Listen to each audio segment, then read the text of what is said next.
महाराष्ट्र काय कर्नाटक काय सर्वांनी सबस्क्राईब करा खिलार महाराष्ट्राची शान आणि क्लिक करा बेल आयकॉनवर। एन्जॉय।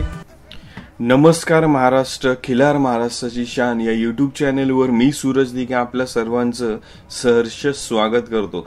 मंडळी, आपण आता सलगरच्या भागातील व्हिडिओ पाहत आहोत। सलगरचे सध्या खोंड, वळू आणि बैल याबद्दल आपण माहिती घेतोय। तर हा आपण पाहत असलेला जो खोंड आहे तो खोंड आहे शामराव मासाळ सलगर यांचा।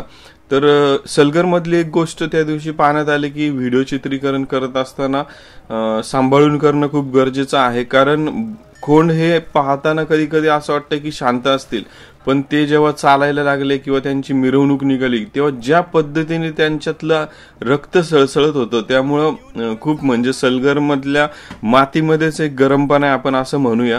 त्यामुळेच कदाचित शर्यत क्षेत्रामध्ये सर्वात जास्त बैल या क्षेत्रातली चालली। तसं म्हटलं तर शर्यत क्षेत्राला कोणत्या गोष्टीची गरज असते की एक बुजारपणा, चपळपणा, गरमपणा आणि या सगळ्या गोष्टीला एक जोड लागते, ती म्हणजे व्यायामाची, सरावाची। तर त्यामुळे लहानपणी या सलगर भागातील वासरं ही मोठ्या प्रमाणात खरेदी केली जातात।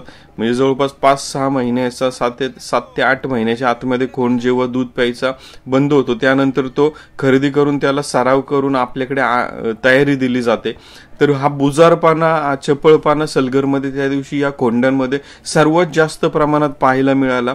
मालक जेव्हा बैलाला चालवताना जेव्हा आपण चित्रीकरण करत होतो, ज्या प्रकारे तो चालवत होता किंवा ज्या प्रकारे त्याचं एक अटॅक किंवा एक चपळ पोझिशन असायची ती आपण पाहू शकता।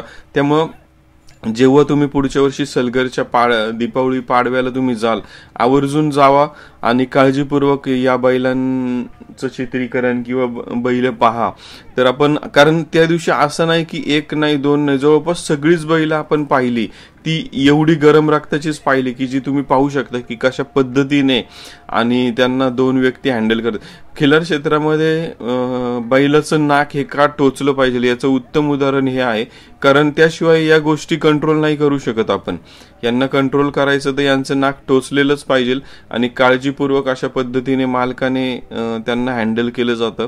आणि कधी कधी आता ही बैल असतात की यांच्या दावणीला असताना ही शांत असतात, पण जेव्हा ती जास्त पब्लिकमध्ये येतात, जास्त पब्लिक त्यांनी पाहिलेलं नसतं, त्यामुळे कधी कधी हलगीच्या आवाजावर बऱ्याचशा प्रमाणात त्यांचं उडी मारणं किंवा उसळणं या गोष्टी चालू असतात। अशाच प्रकारच्या अधिक माहितीसाठी खिलार महाराष्ट्राची शान यूट्यूब चॅनल लाईक, शेअर आणि सबस्क्राईब करायला विसरू नका।